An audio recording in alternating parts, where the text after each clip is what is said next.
Hey guys, it's me, Ruowen Huang. Recently or today, or maybe because I talk to a lot of people, and very often actually the most common questions I usually get is, so really what do I know, right? So people who never seen me before, come to me before, they don't really know how to categorize me, like what kind of psychic I am, right? Or what it is like I'm coaching people of. So anyway, it was through having a conversation with a friend, and a friend actually suggested maybe I should just talk about, not sharing what I know, but simply sharing the experience that I had. And then that may help people to know what kind of psychic I am. So I decided I'm going to start a new playlist. I probably try to do this once a week. I start a new playlist. I simply share with you the experience that I have with what it's like for me for a different thing. And then hopefully that will help you guys to understand what kind of psychic I am. And, anyway, before I start, let me introduce myself. My name is Ruowen Huang. I'm an author, spirit coach, and also a psychic. On this playlist, if you're interested, I would make a brand new playlist. It would be called My Psychic Journey. It's basically what I gone through and the life is for me, what it was like for me. And then hopefully that will help you guys, get to know me better and understand why I talk the way I talk. So, then how do I start this?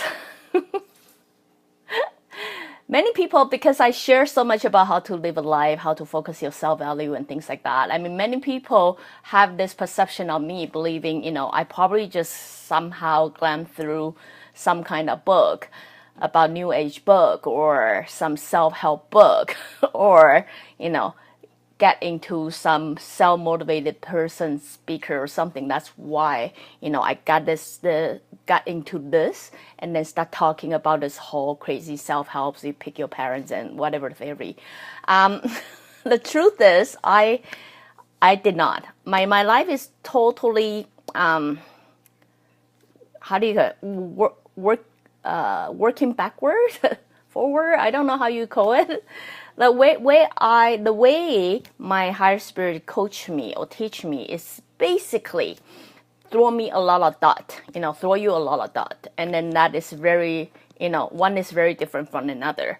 And at the time, I actually couldn't quite figure out what it is. What does that have to do with that? What does that have to do with that? It's not until later on I start to connect the dot together. We all get it, right? When we only see the dot, we don't see the picture until we see many dots. Now we see the pictures, right?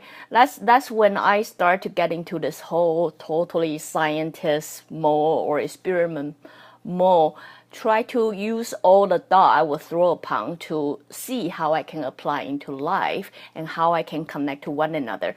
So that eventually bring me to why I'm sharing the way I'm sharing right now with you. So now what I'm doing is basically bring you back to the various dot that you would, I would throw upon. The crazy life, I call it the crazy life. So maybe that will give you guys an idea how, what it was like, because I talk about a lot of result. Share with you all with a lot of result that I already tested, experienced, and things like that. Now I'm simply share with you guys the process. So, as I say, I was born psychic. When I was a kid, I did not really know what psychic really mean, especially at a young age of 4 or 5. I did not know what that meant, right? If I can recall my very remarkable or memorable psychic experience I have is actually with my grandma. I did not really have like close relationship with my grandma, but I remember from the village that I grew up, my grandma is always sitting on a chair. It's a village, right? Like how houses always facing one another and it's one block, everybody's playing there.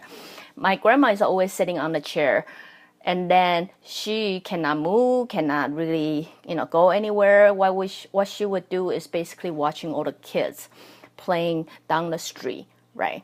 At that time, playing down the street is a safe thing to do. Now I don't know how safe it is. So, it wasn't until one day I didn't see grandma anymore because, she was always sitting there.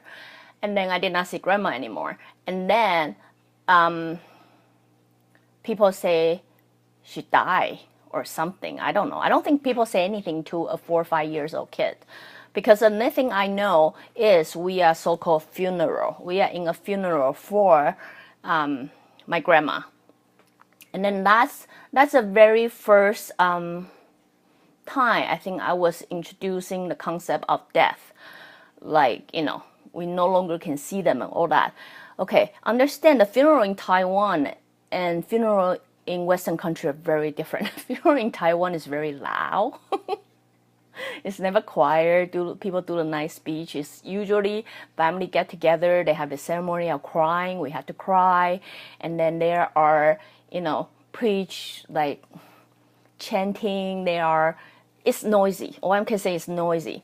So the reason I say it was the first time I experienced so-called ghosts or identify ghosts or death or introduce death is because in the funeral, I saw my grandma still sitting on the chair. You know what I meant, right? I was told my grandma is dead, but I saw my grandma sitting on the chair. It's not like she's transparent. If I can describe her, she's only a little bit off color, but it's, it's not anything different, right? So mind you, now we're adult. I'm talking about from a kid who is only 4 or 5. Grandma is sitting there and everybody is crying for her. I don't understand why. So of course I couldn't cry because they demand you to cry. And because you had to show your sadness for the, people who die, right? But I just simply couldn't cry because in my mind, I feel very confused. You can all know the young kids, they are confused. What do you mean grandma is dead? I mean, I see grandma over there. Of course, grandma told me not to say anything. Just be quiet, right? So I was quiet the whole time, but I really got no idea what the ceremony is about, right?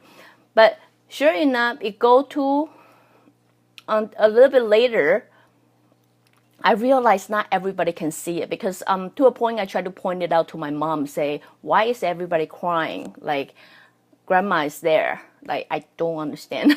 My mom using what her usual phrase on me. Kids, don't make up the story.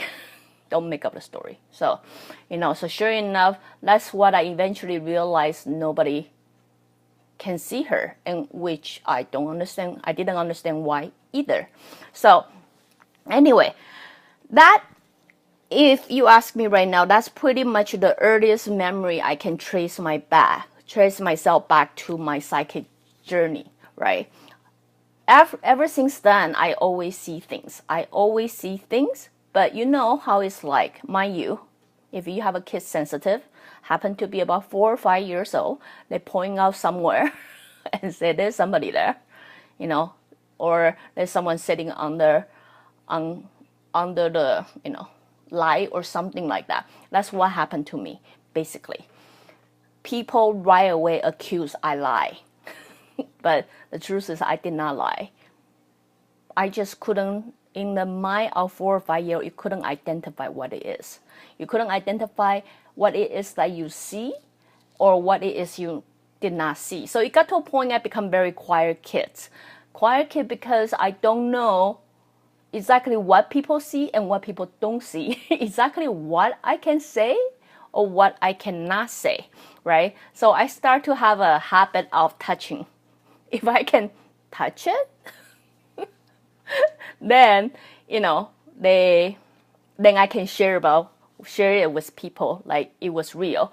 If I cannot touch it, then that means I better not share it with anybody. So eventually I become so-called shy. I was a shy kid because simply because I see things people don't, I hear things people don't, and then not to mention every time I touch this, I got sick, right? So eventually they tell me, don't do that. Just don't do that.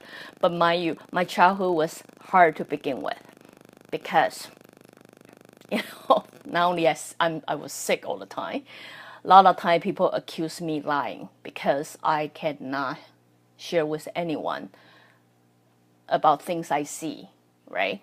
Because every time I say it, based on their fear of unknown, or they don't know how to handle it, they would think I'm simply making it up.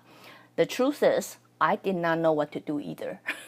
I did not know what to do either. I wish somebody would tell me I'm not strange, so I don't have to spend, decades try to fight that, right? But what I here to just simply share with you guys, there's nothing, no purpose on this, but I'm just sharing with you guys how it was like for me. When I was 4 or 5, I was not really afraid to begin with. When you see the ghost at the age of 4 or 5, you don't really have that scare. I'm afraid. Not to mention the first person I saw is actually my grandma. I simply didn't understand why everybody's crying for her when she's simply sitting there. You know what I mean? So, later on, it made more sense if a ghost is a stranger. You know what I mean? If it's a stranger, then you kind of understand, who are you? What are you doing here? But if it's somebody it's complete different story. So the reason I share with you is, if you happen to be 4 or 5 years old, I don't know, maybe you don't watch YouTube, but if you were sensitive like me, or if you raise a kids that is sensitive like me, they seem to look at somewhere, like seems to have somebody there, or they are interacting with somebody that you simply do not see. Stop, jump to conclusion that they are lying right away, because eventually it becomes bigger issue you have to overcome with, right? So anyway, just thought I share with you guys about a little bit of experience I have. Eventually, I hopefully go by the timeline, my timeline, and then see what I can, share a little bit about myself, and let you guys understand how this, psychic journey all formed for me to share what I know today with you guys. So anyway, if you like what I'm doing, you can always join me live on my Facebook, or go to subscribe my YouTube channel. This one would be a new playlist. It's called My Psychic Journey. So if you are interested in this, you can follow it, or go to my website ruowen.com. Till then, I see you guys next time. Bye.